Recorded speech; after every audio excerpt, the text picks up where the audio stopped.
News tag Kannada, ನಿಖರ, ನಿರ್ಭೀತ, ನಿರಂತರ. ನಮಸ್ಕಾರ, ನ್ಯೂಸ್ ಟ್ಯಾಗ್ ಕನ್ನಡಕ್ಕೆ ಸ್ವಾಗತ. ಈ ಹಿಂದೆ ಗಾದೆ ಇತ್ತು, ಊಟ ಬಲ್ಲವನಿಗೆ ರೋಗವಿಲ್ಲ ಅಂತ. ಆದರೆ ಇವತ್ತು ಊಟ ಮಾಡಿದ್ರೇನೆ ಏನೆಲ್ಲ ರೋಗಗಳು ಬರ್ತವೆ ಅಂತ ಹೆದರುವಂತ ಪರಿಸ್ಥಿತಿ ಇದೆ. ಕಾರಣ ಅತಿಯಾದಂತಹ ಕೀಟನಾಶಕಗಳು, ರಸಗೊಬ್ಬರಗಳನ್ನು ಬಳಸುವಂತಹ ಕೃಷಿ ಆಗಿರ್ಬೋದು, ಸಾವಯವ ಕೃಷಿಯ ಕೊರತೆ ಆಗಿರ್ಬೋದು, ಹಾಗೆಯೇ ಪ್ಲಾಸ್ಟಿಕ್ ಅನ್ನ ಅತಿಯಾದ ಬಳಸುವುದರಿಂದ ನಮ್ಮ ಆರೋಗ್ಯದ ಮೇಲೆ ಆಗ್ತಕ್ಕಂಥ ಪರಿಣಾಮಗಳಿರ್ಬೋದು. ಈ ಎಲ್ಲ ವಿಚಾರಗಳ ಕುರಿತು ನಮ್ಮೊಂದಿಗೆ ಹಿರಿಯ ವೈದ್ಯರು ಮತ್ತು ಶಸ್ತ್ರಚಿಕಿತ್ಸಕರಾಗಿರ್ತಕ್ಕಂಥ ಡಾಕ್ಟರ್ ಅರವಿಂದ್ ಪಟೇಲ್ ಅವರು ಇವತ್ತು ನ್ಯೂಸ್ ಟ್ಯಾಗ್ ಕನ್ನಡದೊಂದಿಗೆ ಮಾತಾಡ್ತಾರೆ. ಸರ್ ನಮಸ್ಕಾರ, ನ್ಯೂಸ್ ಟ್ಯಾಗ್ ಕನ್ನಡಕ್ಕೆ. ಮೊದಲನೇದಾಗಿ, ಈಗ ಅತಿಯಾದಂತಹ ಕೀಟನಾಶಕಗಳ ಬಳಕೆ ಆಗಿರ್ಬೋದು ಮತ್ತು ರಸಗೊಬ್ಬರಗಳ ಬಳಕೆ ಆಗಿರ್ಬೋದು, ಇದರಿಂದ ನಾವು ತಿನ್ನುವಂಥ ಆಹಾರದ ಮೇಲೆ ಜೊತೆಗೆ ನಮ್ಮ ಆರೋಗ್ಯದ ಮೇಲೂ ಸಹ ತುಂಬ ಪರಿಣಾಮ ಬೀರ್ತಿದೆ ಅಂತ ಇತ್ತೀಚೆಗೆ ವರದಿಗಳು ಹೇಳ್ತಾ ಇದೆ. ಸೊ ಇದ್ರ ಬಗ್ಗೆ ನಮ್ಮ ನ್ಯೂಸ್ ಟ್ಯಾಗ್ ಕನ್ನಡದ ವೀಕ್ಷಕರ ಜೊತೆಗೆ ನೀವೇನು ಹೇಳಕ್ಕೆ ಬಯಸ್ತೀರಾ? ಈ ಕೀಟನಾಶಕಗಳು ಮತ್ತು ಅವು ಮಾಡ್ತಕ್ಕಂಥ ದುಷ್ಪರಿಣಾಮಗಳ ನೋಡ್ತಾ ಹೋದರೆ ಬಹಳಷ್ಟೇ ಇದೆ.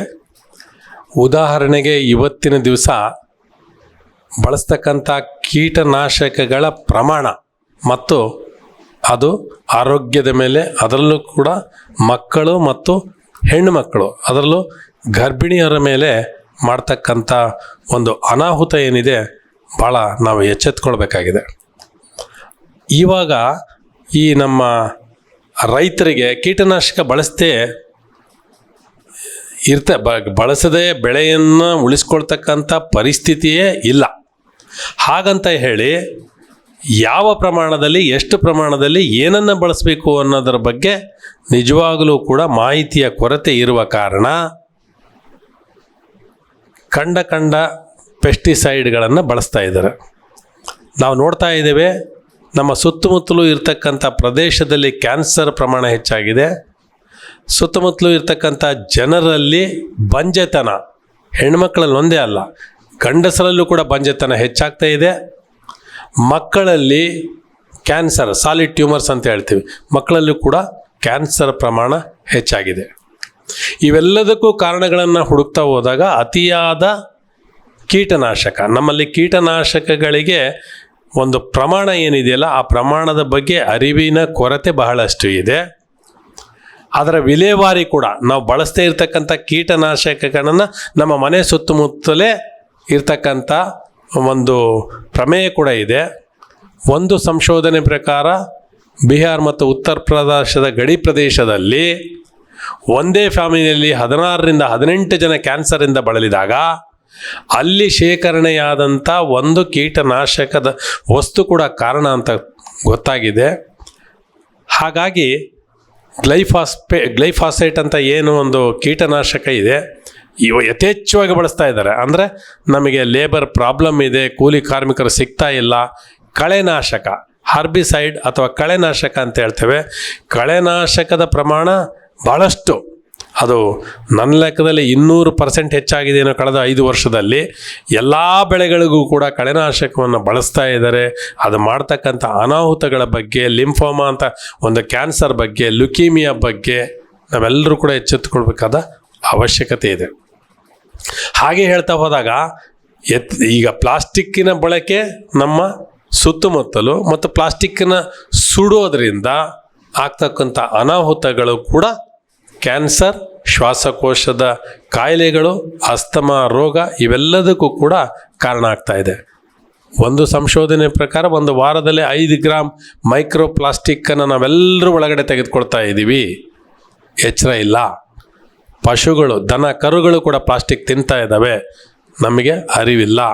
ಅದರಿಂದ ಆಗ್ತಕ್ಕಂಥ ಅನಾಹುತಗಳ ಬಗ್ಗೆ ನಾವು ಆಲೋಚನೆ ಮಾಡಬೇಕಾಗಿದೆ.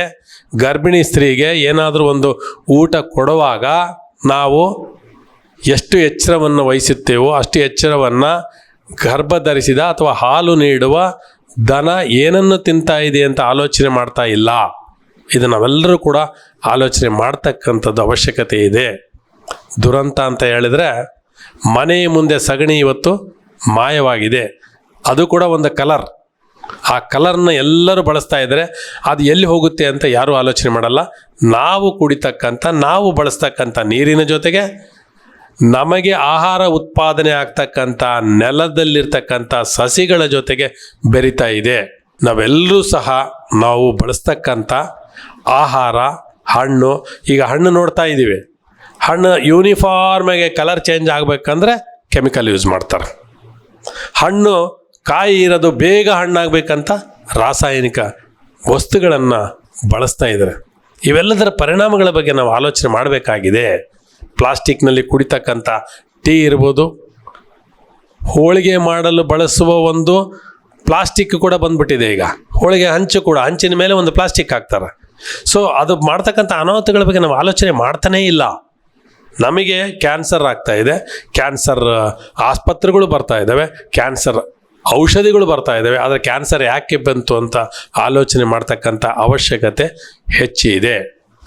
ಇತ್ತೀಚಿನ ಒಂದು ವರದಿ ಪ್ರಕಾರ ಯೂರಿಯಾ ಜಾಸ್ತಿ ಆಗಿ ಬಳಸಿ ಅದರಿಂದ ಕ್ಯಾನ್ಸರ್ ಬಳಸ್ತಾರೆ ಅಂತ ಕೃಷಿ ವಿಜ್ಞಾನಿಗಳು ಹೇಳ್ತಾರೆ ಸರ್. ಅದ್ರ ಬಗ್ಗೆ ಒಂದು ನಮ್ಮ ಎಲ್ಲ ಇವೇನಿದಾವಲ್ಲ, ನಾವು ಗೊಬ್ಬರಗಳ ರಸಗೊಬ್ಬರಗಳು ಅಂತ ಏನು ಹೇಳ್ತೀವಲ್ಲ, ಇವೆಲ್ಲವೂ ಪೆಟ್ರೋಕೆಮಿಕಲ್ಸ್. ನೇರವಾಗಿ ಹೇಳೋದ್ರಂದ್ರೆ ಪೆಟ್ರೋಕೆಮಿಕಲ್ಸು ಆರೋಗ್ಯಕ್ಕೆ ಮಾರಕ.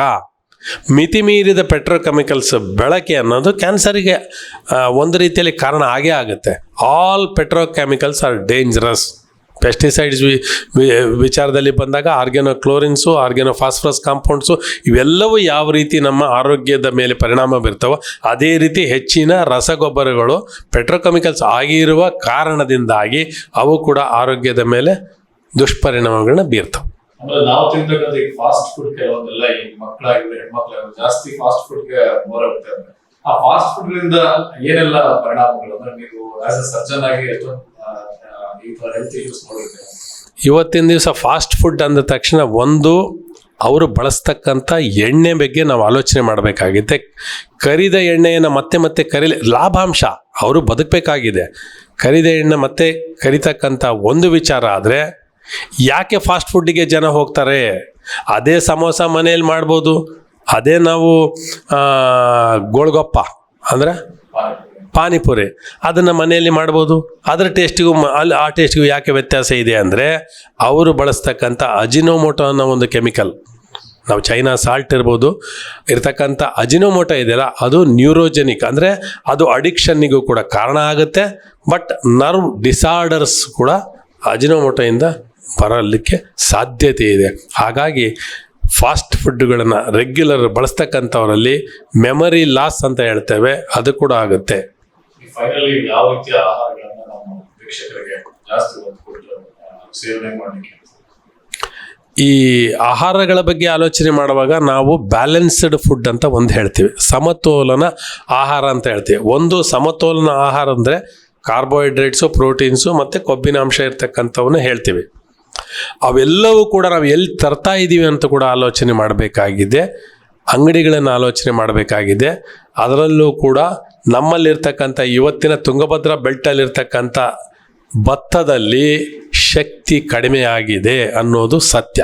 ಕಾರಣ ಇಷ್ಟೇ, ನಾವು ಹಾಕ್ತಕ್ಕಂಥ ರಸಗೊಬ್ಬರಗಳ ಪ್ರಮಾಣ ಮತ್ತು ಹೆಚ್ಚಿನ ಮಟ್ಟದ ಕೀಟನಾಶಕಗಳು ಇಂದ ಅದರ ಒಂದು ಶಕ್ತಿ ಕಡಿಮೆ ಆಗಿದೆ. ಮತ್ತು ಈ ನಾವು ಮಿಲೆಟ್ಸ್ ಅಂತ ಹೇಳ್ತೀವಿ, ನವಣೆ, ಸಾಮೆ, ಹಾರಕ ಇವೆಲ್ಲ ಏನಿದಾವಲ್ಲ, ಇವೆಲ್ಲದರಲ್ಲೂ ಕೂಡ ಹೊರಗಡೆ ಇರ್ತಕ್ಕಂಥ ನಾರಿನ ಅಂಶ ಹೆಚ್ಚು ಇರೋ ಪ್ರಯುಕ್ತ ಮತ್ತು ಕಾರ್ಬೋಹೈಡ್ರೇಟ್ಸ್ ಕಡಿಮೆ ಇರೋದ್ರಿಂದ ಇದು ಆರೋಗ್ಯಕ್ಕೆ ಒಳ್ಳೆಯದು. ಈ ರೀತಿಯ ಆಹಾರಗಳು, ಸೊಪ್ಪಿನ ಒಂದು ಅಂಶಗಳು ಮತ್ತು ಹಣ್ಣು ತರಕಾರಿ, ಹಣ್ಣು ಕೂಡ ಜೊತೆಯಲ್ಲಿದ್ದರೆ ಆರೋಗ್ಯಕ್ಕೆ ಒಳ್ಳೆಯದು. ಸಾವಯವ ಕೃಷಿ ಮಾಡ್ತಕ್ಕಂಥ ರೈತರನ್ನು ನಾವು ನೋಡಿ ಅಲ್ಲಿಂದ ಬಂದಂಥ ಪದಾರ್ಥಗಳನ್ನ ಬಳಸೋದ್ರಿಂದ ಒಳಿತಾಗತ್ತೆ. ಸಾವಯವ ಅಂದ ತಕ್ಷಣ 100ಕ್ಕೆ 100 ಭಾಗ ಇರಲಿಕ್ಕಿಲ್ಲ. ಯಾಕಂದರೆ ನಮ್ಮಲ್ಲಿ ನೀರು, ನೆಲ, ಗಾಳಿ ಮೂರೂ ಕೂಡ ಕಲುಷಿತಗೊಂಡಂಥ ವಾತಾವರಣ ಇರುವಾಗ 100% ಸಾವಯವ ಅಂತ ನಾವು ಟಿಕ್ ಹಾಕ್ಲಿಕ್ಕೆ ಬರೋದಿಲ್ಲ. ಇದ್ರ ಬಗ್ಗೆ ಕೂಡ ನಾವು ಗಮನ ಇಡಬೇಕಾಗತ್ತೆ. ಪ್ಲಾಸ್ಟಿಕ್ ದಿನಬಳಕೆ plastic single use plastic water bottles ಗಳಲ್ಲಿ ಇತ್ತೀಚೆಗೆ ಅದೆಷ್ಟೋ ಮೈಕ್ರಾನ್ಸ್ ಗಟ್ಟಲೆ ಹಾರ್ಮ್ಫುಲ್ ಇದೆ ಬಾಡಿಗೆ ಅಂತ ಹೇಳ್ತಾರೆ ಸಿಂಗಲ್ ಯೂಸ್ ಪ್ಲಾಸ್ಟಿಕ್. ಪ್ಲಾಸ್ಟಿಕ್ ಅನ್ನೋದು ಭೂತ ಅನ್ಬೋದು. ನನ್ನ ಪ್ರಕಾರ ಉತ್ಪಾದನೆ ಮತ್ತು ಬಳಕೆ ಮತ್ತು ವಿಲೇವಾರಿ ಇವು ಮೂರೂ ಸಂದರ್ಭದಲ್ಲಿ ಪ್ಲಾಸ್ಟಿಕ್ ತೊಂದರೆಯನ್ನು ಮಾಡ್ತದೆ ಪರಿಸರಕ್ಕೆ ಮಾಡ್ತಕ್ಕಂಥ ತೊಂದರೆ ನೇರವಾಗಿ ಮನುಷ್ಯರಿಗೆ ಮಾಡೇ ಮಾಡ್ತದೆ, ಪ್ರಾಣಿ ಪಕ್ಷಿಗಳಿಗೂ ಮಾಡ್ತದೆ. ಇದು ಸತ್ಯ. ಇನ್ನು ಏಕಬಳಕೆ ಪ್ಲಾಸ್ಟಿಕ್ ಅಂತ ಏನು ಹೇಳ್ತೀವಲ್ಲ, ಅದರಿಂದ ಅನಾಹುತಗಳು ಜಾಸ್ತಿ ಇದ್ದಾವೆ. ಆ ಪ್ಲಾಸ್ಟಿಕ್ ಜೊತೆಗಿರ್ತಕ್ಕಂಥ ಯಾರಿಗೂ ಗೊತ್ತಿರಲಿಕ್ಕಿಲ್ಲ, ಒಂದು ಪ್ಲಾಸ್ಟಿಕ್ ಜೊತೆಗಿರ್ತಕ್ಕಂಥ ರಾಸಾಯನಿಕಗಳು 14,000 ರಾಸಾಯನಿಕಗಳು ನಮ್ಮ ಪ್ಲಾಸ್ಟಿಕ್ ಜೊತೆಗೆ ಇದ್ದಾವೆ. ಪ್ಲಾಸ್ಟಿಕ್ಕು ಅನಿವಾರ್ಯ, ಆದರೆ ತೆಳುವಾದ ಪ್ಲಾಸ್ಟಿಕ್ ನಾವು ಬಳಸುವಾಗ ಎಚ್ಚರಿಕೆ ವಹಿಸಬೇಕು. ನನ್ನ ಪ್ರಕಾರ ತೆಳುವಾದ ಪ್ಲಾಸ್ಟಿಕ್ಕನ್ನು ನಾವು ರೆಫ್ಯೂಸ್ ಮಾಡಬೇಕು. ಯಾಕೆ ಸರ್ಕಾರ ಬ್ಯಾನ್ ಮಾಡೋದಿಲ್ಲ ಅದು ಬೇರೆ ಪ್ರಶ್ನೆ. ಇವತ್ತಿನ ದಿವಸ ನಾನು ಸಿಗರೆಟ್ ಸೇದೋದಿಲ್ಲ, ಸಿಗರೆಟ್ ಇದೆ ಆದರೆ ಸಿಗರೆಟ್ ಸೇದೋದಿಲ್ಲ. ಅದೇ ರೀತಿ ಪ್ಲಾಸ್ಟಿಕ್ ಇದೆ, ನಾನು ಆ ಪ್ಲಾಸ್ಟಿಕ್ ಬಳಸೋದಿಲ್ಲ. ಅದು ಮೊದಲನೇ ಹಂತ. ಇನ್ನು 2ನೇದು 3ನೇದು ಅದು ಸರ್ಕಾರದ ಮಟ್ಟದಲ್ಲಿ ಆಗ್ತಕ್ಕಂಥ ವಿಚಾರಗಳು. ನೋಡಿದ್ರಲ್ಲ ವೀಕ್ಷಕರೇ, ನಾವು ತಿನ್ನುವಂಥ ಆಹಾರ ಇವತ್ತು ವಿಷವಾಗಿದೆ.